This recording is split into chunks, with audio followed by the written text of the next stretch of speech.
Anda masih bersama kami di CNN Indonesia Newscast. Penyidik Barreskrim Polri menetapkan Barada E sebagai tersangka kasus penembakan Brigadir Yosua.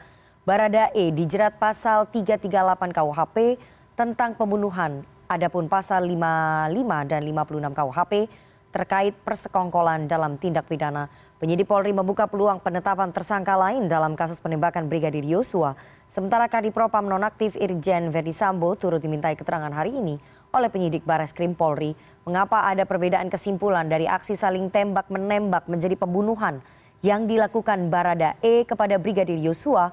Untuk membahasnya lebih dalam kita sudah terhubung melalui sambungan Zoom dengan mantan Kabar Reskrim Polri, Komjen Polisi Purnawirawan Ito Sumardi. Selamat malam Pak Ito. Selamat malam Mbak Nana. Ketua Indonesia Police Watch Sugeng Teguh Santoso. Selamat malam Pak Sugeng. Selamat malam Mbak. Dan Profesor Hipnu Nugroho, Guru Besar Hukum Pidana UNSUD. Selamat malam Prof. Hipnu. Selamat malam Mbak. Oke, saya mau ke Pak Ito terlebih dahulu. Pak Ito, sebagai mantan Kabar Reskrim, bagaimana kemudian Anda melihat progres yang sangat signifikan ini kalau kita bisa lihat ya? Ini cuma nomornya di dalam sini. Pak Ito, ini kan tadinya kasus ini ditangani oleh Polda Metro Jaya, kemudian ditarik oleh Barreskrim Polri, dan begitu ditarik oleh Barreskrim Polri, Irjen Polisi Verdi Sambo langsung diperiksa, Barada E langsung ditetapkan tersangka, dan kemudian ada 25 polisi yang diperiksa, kemudian dimutasi karena dianggap menghambat penyelidikan kasus ini. Anda melihatnya bagaimana progres yang sangat signifikan di tangan Barreskrim ini? Ya pertama Mbak ya, kenapa kok kasus ini sampai Presiden minta diungkap secara transparan. Berarti ada indikasi bahwa pengungkapan kasus ini ada kelemahan-kelemahan dalam proses pengungkapannya. Atau bisa dikesankan ada sesuatu yang dilakukan tidak secara sempurna. Kemudian pada saat pertama itu sudah ada pernyataan yang terlalu dini mengatakan Barada itu adalah seorang yang tidak bersalah. Kalau kita lihat dalam sistem peradilan pidana atau CJS, yang berhak menentukan seorang itu bersalah atau tidak adalah pengadilan. Nah, di sini aja sudah ada satu kesalahan prosedur, kesalahan kode etik yang dilakukan oleh pejabat yang menyampaikan. Kemudian untuk bisa mengungkap satu kejadian itu sangat tergantung daripada pengolahan tempat kejadian perkara di awal. Karena dasarnya harus ditutup, barang tidak boleh dipindahkan, kemudian jenazah juga tidak boleh dipindahkan. Tapi pada kenyataannya kan untuk mengolah TKP-nya itu sudah banyak sekali hal-hal yang dilakukan secara cepat ya, sehingga ini kemudian disimpulkan bahwa para petugas ya atau yang melakukan olah TKP ini yang sekarang sudah diamankan dari tingkat profesional yang bersangkutan. Sebagaimana disampaikan Pak Kapolri, ini adalah sudah tidak benar. Kemudian kita melihat hasil otopsi, hasil uji balistik itu sangat jelas ya bahwa di sini ada kejadian seorang yang meninggal. Siapa pelakunya? Tentu dari hasil uji balistik sudah bisa ditentukan dari senjatanya siapa, yang memegang senjata siapa, dan itu tentunya kita harus menyetapkan sebagai upaya atau tindakan menghilangkan nyawa orang atau membunuh ya, masuk dalam 338. Tapi dalam perkembangan yang dilakukan oleh tim sus makanya berkembang hingga dikenakan juga yutonya pasal 55 turut serta dan 56 atau membantu ya terjadinya itu. Kenapa dibentuk tim sus?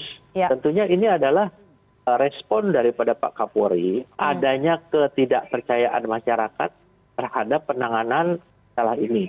Jadi dianggap ada yang disembunyikan, ada yang ditutup-tutupi, atau ada skenario, dan juga apalagi namanya ada barang-barang bukti yang memiliki kekuatan hukum yang betul-betul tidak terbantahkan seperti CCTV, itu ada yang rusak, ada juga mungkin alibi-alibi yang perlu harus dibuktikan. Saya kira ini yang menyebabkan pada akhirnya mengapa akhirnya Barada E ditetapkan tersangka, padahal mungkin dari pertama saja sudah harusnya ditetapkan sebagai tersangka ya. Saya kira prosesnya demikian Mbak Nana ya. Saya mau ke olah TKP awal. Tadi Pak Ito menyebut bahwa olah TKP di awal itu akan menentukan semua proses penyelidikan. Jadi menurut Pak Ito ini ada kesalahan SOP, kesalahan prosedur yang dilakukan oleh para polisi tadi, dilakukan oleh 25 polisi tadi ketika olah TKP dilakukan. saya kira bukan 25 ya Mbak ya, karena biasanya olah TKP dilakukan beberapa orang saja, baik dari Inafis atau pusat lapor dari Polres Jakarta Selatan dan Metro. Nah ini yang saya yakin mereka ini yang sekarang dilakukan pemeriksaan untuk masalah profesionalisme dan kode etik. Nah olah TKP ini kaidahnya kalau ada kejadian ini harus ditutup ya dengan menggunakan polis lain. Tidak boleh ada orang siapapun juga kecuali petugas pengolah TKP yang ada di sana. Kemudian kita harus segera membuat langkah-langkah yang misalnya mengamankan barang bukti. Kalau ada darah itu harus boleh dihapus dulu. Kalau ada pakaian-pakaian itu tidak boleh dicuci dan lain sebagainya. Nah ini yang sekarang menjadi bahan bagi petugas internal ya kepolisian yang di tim sus itu yang akhirnya disimpulkan bahwa petugas pengolah TKP pertama ini telah melakukan tindakan yang tidak profesional ya. Nah, sehingga ini menyebabkan pengungkapan kasus ini menjadi lama yang seharusnya bisa dilakukan dengan cepat. Tapi ya inilah yang tadi dikatakan mengapa sampai Bapak Presiden meminta kepada Kapolri supaya pengungkapannya ini transparan, objektif, dan akuntabel. Baik. Saya mau tanya ke Pak Sugeng. Pak Sugeng dari IPW. Pak Sugeng, tadi kalau dari Pak Ito mengatakan bahwa petugas olah TKP melakukan tindakan yang tidak profesional. Apakah kemudian IPW melihat ada unsur kesengajaan ketika olah TKP dilakukan tidak profesional? Karena dari 25 polisi yang diperiksa oleh Irsus dan kemudian dimutasi, ini Karo Paminal, Karo Provos, Kapus Lapfor, ini adalah 3 Karo yang berada di Divisi Propam begitu. Baik, Mbak Nana, 12 Juli IPW sudah membuat satu rilis bahwa ada potensi obstruction of justice. 12 Juli. Nah, kita mengetahui itu ketika tempat kejadian perkara itu tidak di polis lain. Tanggal 11 tidak di polis lain. Nah, apakah ini dengan sengaja? Pasti sengaja. Mengapa saya katakan seperti itu ya? Pada posisi-posisi puslapor, penyidik, mereka itu sudah melekat yang namanya keahlian dan juga pemahaman tentang prosedur-prosedur olah TKP. Ketika ini tidak dilakukan, maka unsur kesengajaannya sudah jelas sekali karena mereka ahli, bukan orang-orang yang tidak tahu ya. Seperti pengambilan foto, tidak boleh ada pengambilan foto jenazah dalam posisi yang tidak boleh digeser seperti dulu untuk mengetahui arah tembakan jatuh seperti apa ya. Itu harus dilakukan. Penghilangan CCTV itu tindakan obstruction of justice ya. Kami sudah ingatkan sejak tanggal 12 Juli dalam rilis kami sampaikan. Rilis pertama kami 11 Juli tentang TGPF dan penonaktifan Irjen Verdi Sambo. Begitu Mbak. Pak Hipnu Nugroho, ini kalau tadi dibilang bahwa potensi obstruction of justice-nya itu memang unsurnya kesengajaan. Kalau menurut Pak Sugeng dari segi hukum pidana, apakah orang yang berpotensi menyuruh ataupun menghambat proses penyelidikan dengan melakukan olah TKP tidak profesional ini bisa diusut secara pidana? Oh ya, sangat bisa sekali. Ya, itulah yang diatur di dalam pasal 221 KUHP. Kenapa pembentuk undang-undang mencantumkan obstruction of justice ini adalah suatu hambat menghilangkan barang bukti. Karena dalam hukum pidana adalah mencari kebenaran material, kebenaran yang sebenar-benarnya. Dengan demikian, hal tersebut masuk, apalagi kalau di KUHP, di penyelidikan itu sudah obstruction of justice. Nah, inilah yang menjadikan pembelajaran di semua pihak untuk tingkat hati-hati. Karena apa? Di dalam pengungkapan suatu perkara itu ada kadang memang ada sengaja hilangkan. Itu yang akhirnya nanti ada kesesatan. Orang yang tidak bersalah menjadi bersalah atau mungkin kekeliruan pasal yang didakwakan karena barang buktinya keliru, Mbak. Nah, ini yang kami harapkan Bapak Kapolri yang seperti Presiden tadi ya diungkap sekalian sebagai pembelajaran kepada penyidik yang lain. Nggak ada pihak-pihak atau kesengajaan untuk menghilangkan barang bukti. Ini akan menyulitkan kembali nanti di persidangan. Dan ini akan memperlambat jalannya proses pemeriksaan. Padahal asas hukum kita adalah asas taat. Gitu loh, Pak. Baik. Pak Ito, siapa kemudian di internal kepolisian dengan pangkat yang saya tidak tahu ya. Kalau misalnya dalam proses suatu perkara kemudian ada olah TKP, bagaimana kemudian obstruction of justice ataupun penanganan suatu olah TKP ini tidak profesional bisa dilakukan oleh para petugas? Ini apakah bisa disuruh, bisa bagaimana sebetulnya, Pak Ito? Baik, ya Mbak Nana, kalau kita ingin menyelidiki ya, satu perbuatan yang dianggap melanggar ya dari profesi ataupun kode etik itu juga pernah saya lakukan. Kita melihat peran masing-masing. Kan di sini ada pelaksana, ada supervisornya, dan ada atasannya lagi. Nah masing-masing ini harus didalami apakah si pelaksana ini ada perintah dari supervisor ya? Atau apakah supervisor ini dia lalai, ataukah ada perintah lagi atau intimidasi dari atasannya. Saya yakin dengan adanya pemeriksaan ini, kemudian penetapan beberapa orang yang dilakukan penahanan selama 30 hari, ini para Irwasus ya atau Irsus yang di bawah Irwasus itu sudah menemukan ya dikasih ke arah ini. Jadi saya kira apa yang disampaikan Prof. Ibnu tadi ya betul sekali, ini sangat bisa diproses selain pelanggaran kode etik secara nanti pidana, akan lanjut kepada pelanggaran pidana. Itu melakukan menghambat untuk obstruction of justice ya, menghambat proses penyidikan atau bahkan mengetahui tapi tidak memberitahu ya, mengetahui satu kejahatan tapi tidak memberitahukan atau melaporkan kepada pihak yang berwajib. Atau mengaburkan TKP begitu ya. Tergantung daripada peran masing-masing ya Mbak Nana ya. Oke. Saya mau ke Pak Ito lagi. Pak Ito, kita kalau misalnya bahas soal hambatan ataupun dugaan menghambat olah TKP ini kan penyelidikannya belum selesai ya, meskipun sudah ada 25 polisi yang kemudian dimutasi bahwa dianggap melakukan penghambatan terhadap proses penyelidikan. Saya ingin masuk lebih dalam kepada pasal yang sudah diterapkan oleh para penyidik di Barreskrim Polri. Ini pasal 338 KUHP tentang pembunuhan. Kalau menurut Pak Ito, ini pasalnya tepat tidak sih? Karena kan laporan kasusnya dari keluarga ini adalah dugaan pembunuhan berencana. 340 Pak Ito. Ya mungkin kalau dugaan pembunuhan berencana kan harus didukung dengan bukti-bukti. Sementara ini yang terjadi adalah ada orang mati ditembak. Yang menembak itu yang melakukan pembunuhan. Ya nanti kalau di pengembangan alat bukti atau kemudian pengembangan pemeriksaan saksi-saksi dan lain sebagainya, kemudian ditemukan ada unsur perencanaan, maka dia akan masuk ke dalam 340. Atau ya hanya pelaksana saja, tetapi ada orang yang merencanakan di belakang si Barada ini, sehingga nanti terhadap yang bersangkutan yang dikenakan pasal 340. Jadi perencanaan ini kan ada sesuatu perbuatan yang dilakukan yang tidak seketika.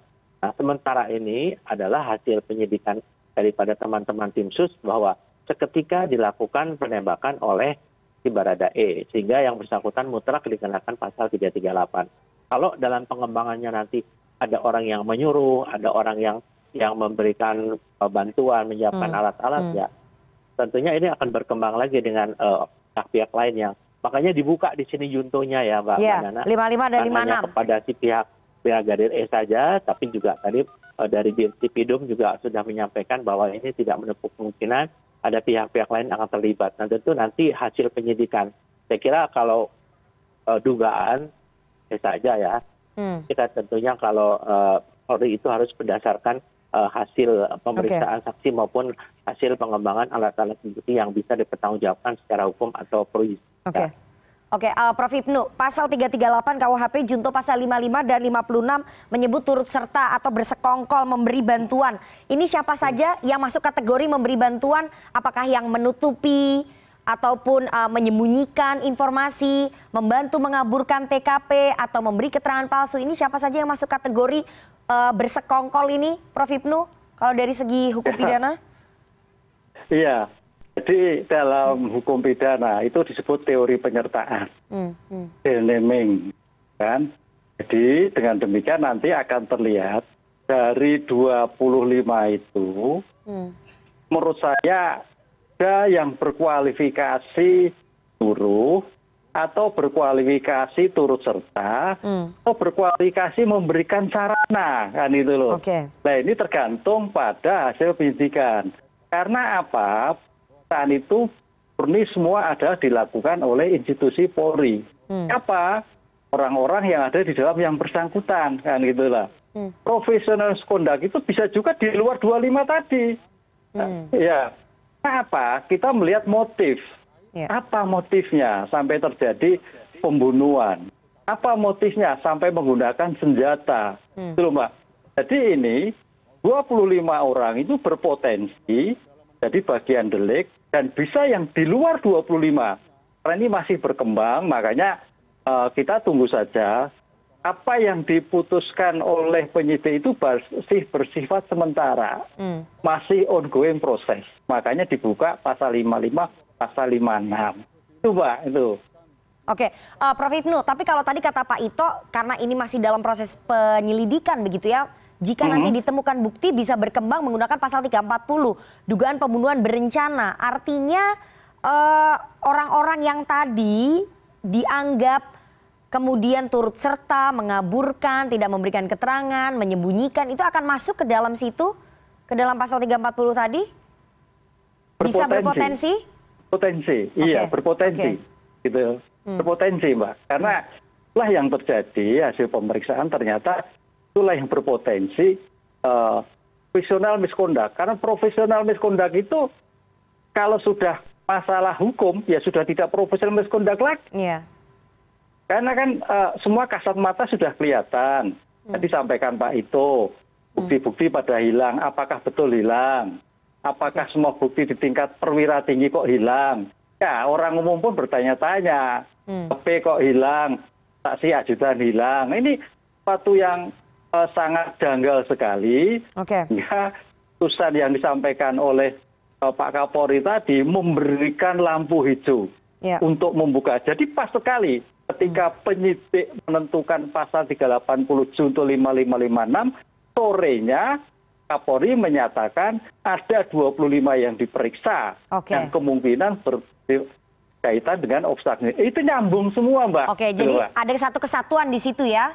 Iya. Penggunaan pasal 338 dengan apa yang kemudian disampaikan oleh Kapolri, ada 25 orang yang diduga menghambat proses penyelidikan, begitu ya Prof. Hipnu ya? Iya. Oke, kita akan bahas nanti lebih dalam lagi soal kenapa ada perbedaan kesimpulan di awal soal aksi tembak-menembak menjadi pembunuhan, apa sebetulnya yang terjadi, apakah polisi kemudian terlalu cepat menyimpulkan atau ada dugaan lain berusaha untuk menutupi. Kita akan bahas usai jeda. CNN Indonesia Newscast segera kembali sesaat lagi.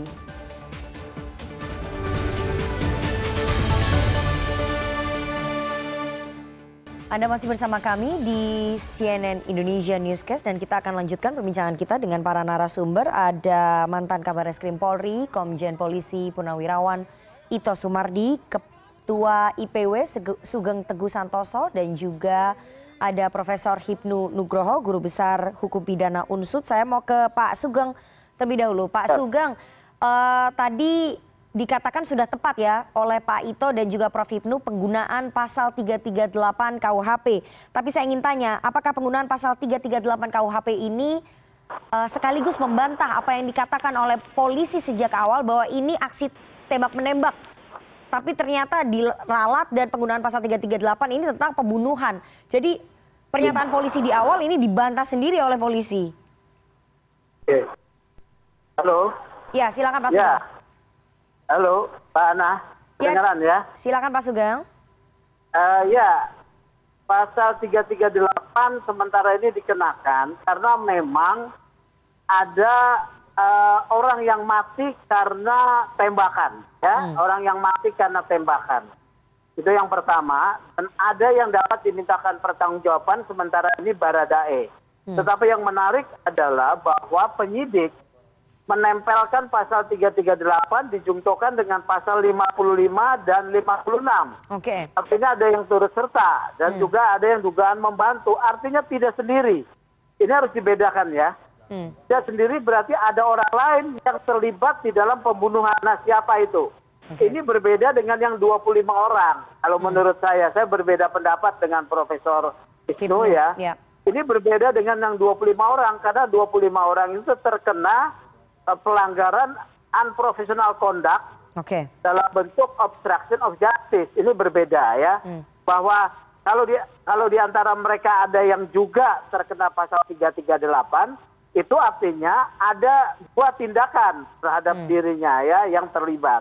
Nah, ini yang berbeda. Jadi sangat menarik bahwa ada pasal 55 dan 56 ada kewajiban dari penyidik untuk membuktikan pasal 55 dan 56. Dan menurut saya penyidik punya cukup bukti atau informasi ataupun fakta jika menetapkan pasal 55 atau 56. Boleh ditanya nih kepada ahlinya Bapak Ito ya, dulu kan Pak Ito Kabar Eskrim nih. Jadi pendapat saya ini ada cukup bukti yang perlu dikonfirmasi ya, bahwa saksi-saksi yang diperiksa membantah itu soal lain. Karena pembuktian tidak perlu yang namanya pengakuan, tetapi adalah pemenuhan kecukupan alat bukti untuk menetapkan naiknya penyidikan ataupun penetapan status tersangka. Begitu ya. Oke, Pak Sugeng, siapa yang Anda maksud di luar 25 orang yang melakukan kesalahan prosedur ataupun obstruction of justice itu? Anda ingin mengarah ke siapa, Pak Sugeng? Bahwa kalau penyidik sudah punya bukti... Obstruction of justice, saya sudah pasti menyampaikan bahwa Profesor Irjen Verdi Sambo sebagai polisinya polisi dengan pangkat tertinggi mengetahui adanya satu peristiwa pidana di tempatnya ya, dan kemudian terjadi pelanggaran prosedur olah TKP, itu pasti ya, itu beliau akan harus diperiksa ya.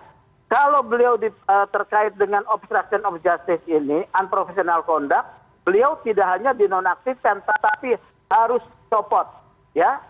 Dicopot itu adalah satu terminologi untuk pengenaan sanksi. Seperti itu. Kita baru dapat informasi bahwa Kapolri mencopot Irjen Polisi Verdi Sambo dan dimutasi ke Yanma Polri. Pak Sugeng, Anda melihat pencopotan ini sebagai sinyal bahwa memang Kapolri melihat yang bersangkutan ini bersalah melakukan obstruction of justice? Iya. Saya kan dari awal tanggal 12 Juni IPW sudah menyatakan adanya obstruction of justice ya. Pangkat tertinggi saat itu adalah Irjen Sambo. Beliau ini sudah diduga melanggar kode etik. Proses penyidikan, penyelidikan sudah melanggar ya, tetapi dinonaktifkan karena penggunaan aset praduga tak bersalah. Tetapi semakin terangnya proses penyidikan, tim sus bekerja dengan tren yang positif, ini sudah tepat pencopotan ya. Jadi pencopotan adalah terminologi sanksi berdasarkan ketentuan peraturan kode etik maupun peraturan disiplin.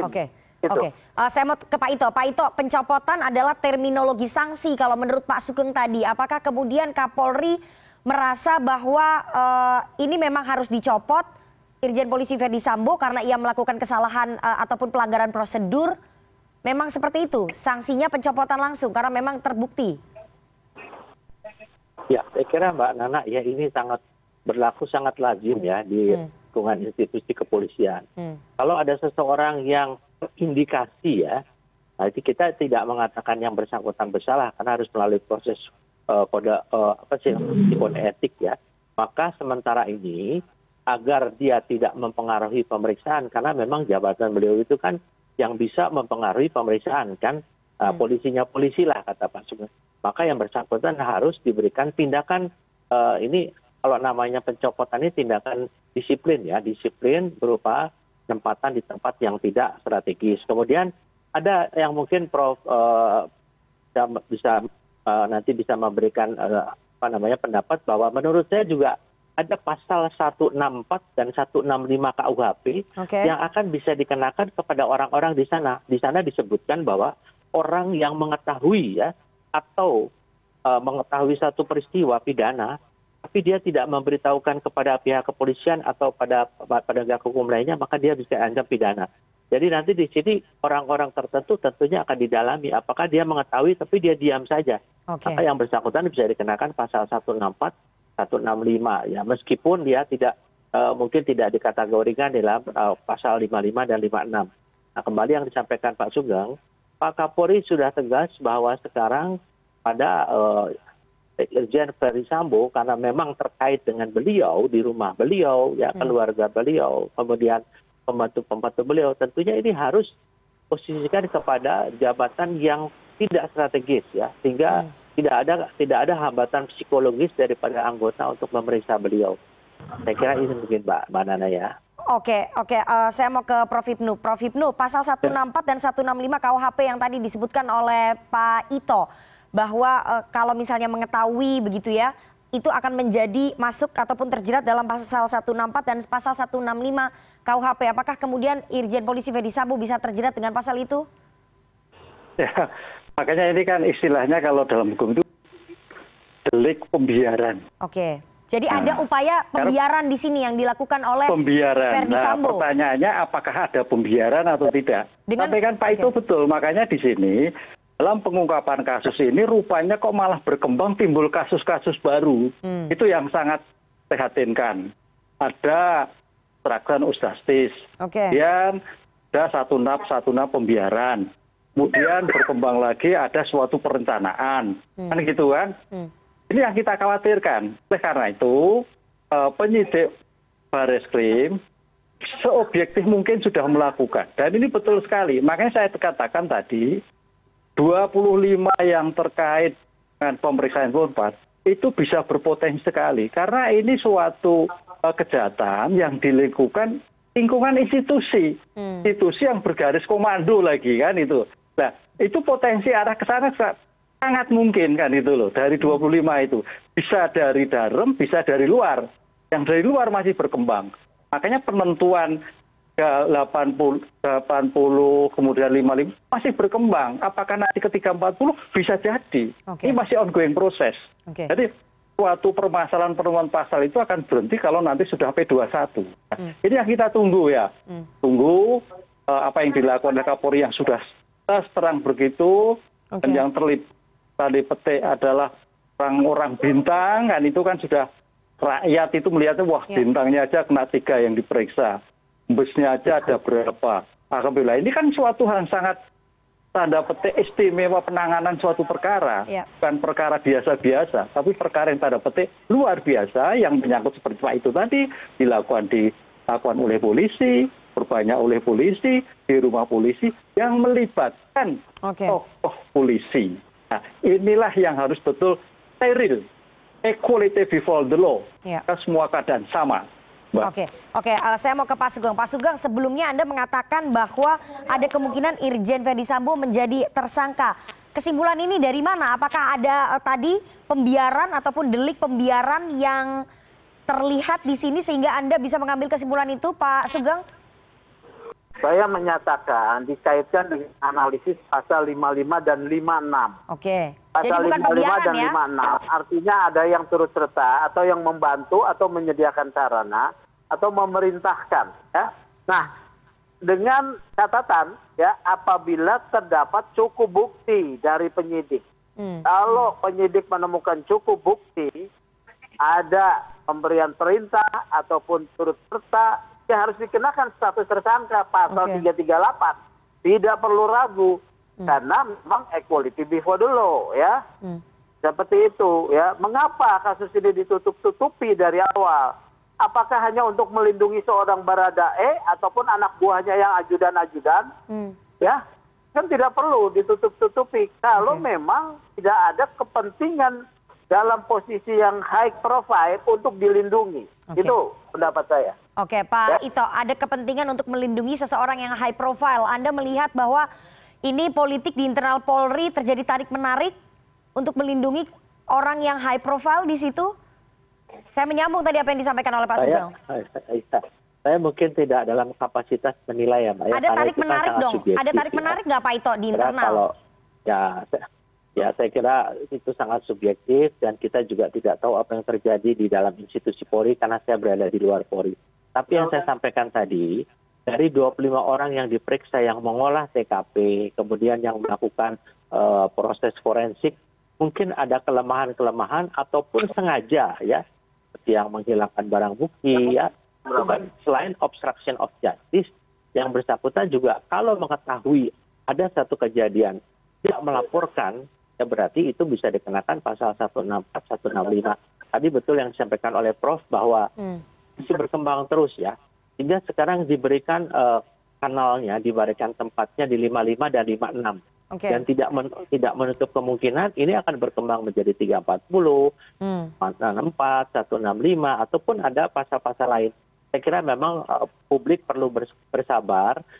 Nah, hasil proses otopsi ulang, uji balistik, kemudian proses keterangan-keterangan saksi yang di cross check ya, karena setiap saksi atau tersangka di dalam prinsip hukum itu mempunyai hak ingkar.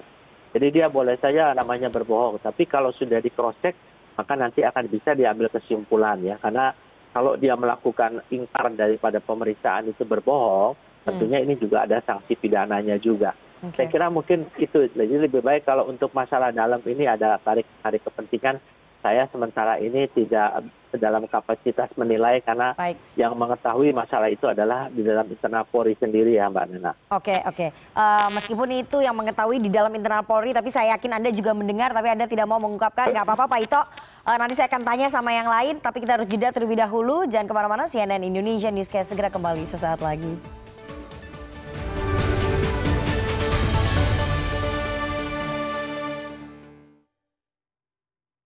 Anda masih bersama kami di CNN Indonesia Newscast dan kita akan lanjutkan perbincangan kita dengan para narasumber.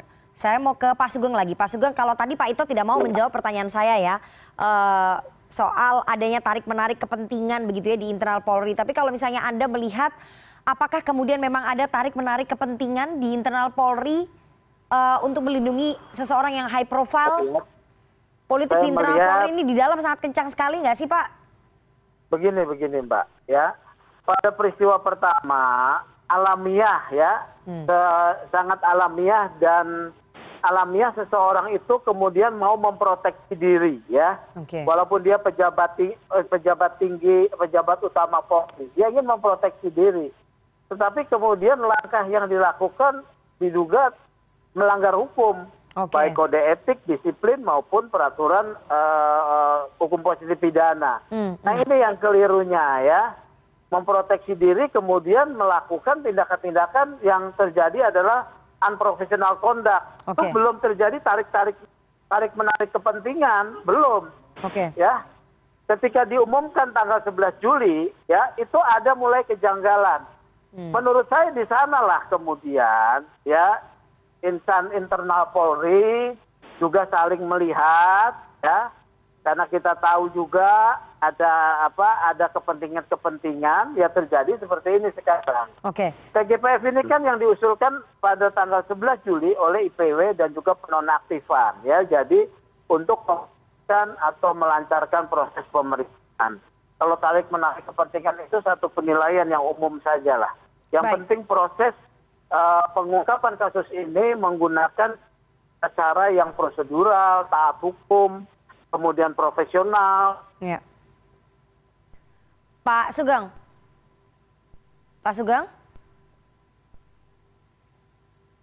Oke, tampaknya kita terputus komunikasinya dengan Pak Sugeng Teguh Santoso, Ketua IPW. Saya mau ke Prof. Hipnu. Prof. Hipnu, ini tadi Pak Sugeng mengatakan bahwa sangat alamiah seorang pejabat melakukan proteksi diri kemudian melakukan tindakan unprofessional conduct. Ini secara pidana bagaimana? Kan itu secara sadar harusnya sudah disadari oleh yang bersangkutan begitu. Iya, inilah dalam pengungkapan kriminalistik. Teori-teori tarik-menarik itu dimungkinkan. Sangat dimungkinkan. Dan itu dalam tanda petik ya ada hal yang perlu ditutupi. Itu dibuktikan. Itu yang disebut tentang kesalahan-kesalahan pengungkapan dalam perkara. Ini rupanya ketahuan kan dulu Mbak. Karena apa? Kalau sampai tidak ketahuan, ini dalam suatu proses pengungkapan perkara juga akan menjadi chaos. Akan terjadi mistak. Mistak itu kesesatan. Nah, kesesatan itu bisa kesesatan orangnya. Itu sudah kemarin, kan? Sudah awal, sudah keliru. Juga kesesatan hukumnya. Nah itu kesesatan hukum yang tadinya kemarin adalah tembak menambah, sekarang jadi kan gitu Pak. Sudah kelihatan. Jadi itu diungkapkan tersendiri bagaimana hal-hal yang harus dihindarkan dalam pengungkapan perkara. Jadi apa yang disampaikan Pak Teguh dan Pak itu dimungkinkan sekali. Tapi rupanya sekarang dengan atensi publik, atensi presiden, Pak Kapolri begitu tegas, ya semua buar terhadap atensi ungkapan yang tidak profesional tadi, gitu Mbak. Oke, saya mau ke Pak Ito. Pak Ito, terakhir dengan atensi publik yang sangat tinggi, dengan peringatan presiden yang sudah beberapa kali, bahkan Mahfud MD sebagai Menko Polhukam juga sudah memberikan ultimatum, seberapa berani institusi Anda untuk bisa kemudian betul-betul membongkar kasus ini meskipun ini akan melibatkan high profile dan mengorbankan ataupun melibatkan banyak orang, banyak polisi yang terlibat dalam pengungkapan kasus ini? Baik, saya kebetulan kesempatan komunikasi dengan Kapolri ya Mbak ya. Kapolri itu hanya satu statement beliau. Institusi tidak akan dikorbankan untuk menyembunyikan atau melindungi seseorang. Yang tadi disampaikan kepentingan memang ada kita dari aspek manusiawi, dari aspek normatif. Ya kalau manusiawi mana ada sih orang yang mau ngaku ya Mbak ya. Sudah kelit. Tapi kalau dari normatif ya sekarang sedang ditegakkan oleh Kapolri. Jadi sekali lagi institusi itu Pak Kapolri langsung bicara dengan kami ya. Dari para purnawirawan bahwa beliau berjanji institusi tidak akan pernah dikorbankan untuk melindungi seseorang. Apalagi orang yang bersalah. Saya kira kita tunggu saja babak akhir daripada pengungkapan kasus ini sehingga tidak menjadi babak-babak selanjutnya ya. Episodenya mungkin perlu ditutup ya Mbak Nana ya. Ya Prof ya. Oke.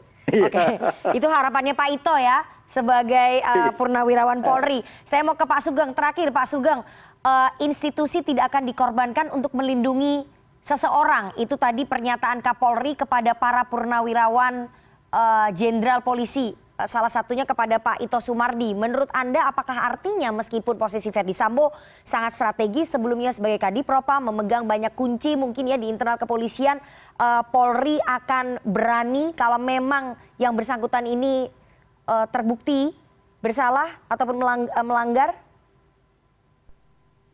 Dibuktikan tuh oleh Pak Kapolri tuh, Pak Verdi Sambo dicopot. Itu bukti ya. Itu satu sinyal bahwa Kapolri konsisten dengan pernyataan untuk tidak akan mengorbankan institusi. Karena kalau dikorbankan tadi saya di El Sinta ya, sudah ada masyarakat yang bilang Polri biar saja di bawah TNI. Ini kami tentang, PW menentang keras ini ya. Karena Polri adalah anak reformasi. Ya, polisi sipil adalah satu prasyarat tumbuhnya demokrasi. Ini penting sekali ini pandangan IPW ini. Begitu loh Pak Ito, saya mendukung Polri untuk tetap berdiri sebagai bayangkara negara tanpa sebagai instrumen demokrasi ya. Terima kasih. Oke, itu tadi soal Polri dan TNI. Anda tidak menjawab pertanyaan saya itu Pak Sugeng. Singkat saja. Sudah dijawab oleh Pak Kapolri ya bahwa Pak Kapolri menjaga institusi dengan mencopot Verdi Sambo. Oke. Jadi itu sudah dijawab, Mbak. Oke. Iya. Itu bukti loh ya. Itu bukti pembentukan tim khusus, kemudian terbuka menonaktifkan tiga orang gitu ya. Jadi itu sudah terbukti. Jadi kita percaya, saya percaya ini ya. Saya percaya tinggal bahwa kita mendorong tim sus untuk mendalami menggunakan pendekatan-pendekatan yang profesional supaya ini terungkap gitu.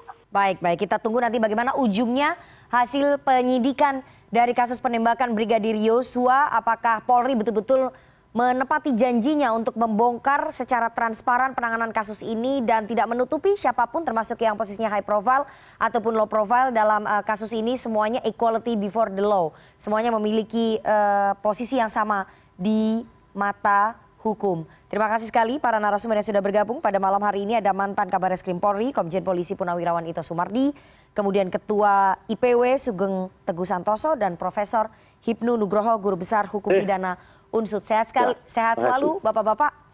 Terima kasih. Selamat malam.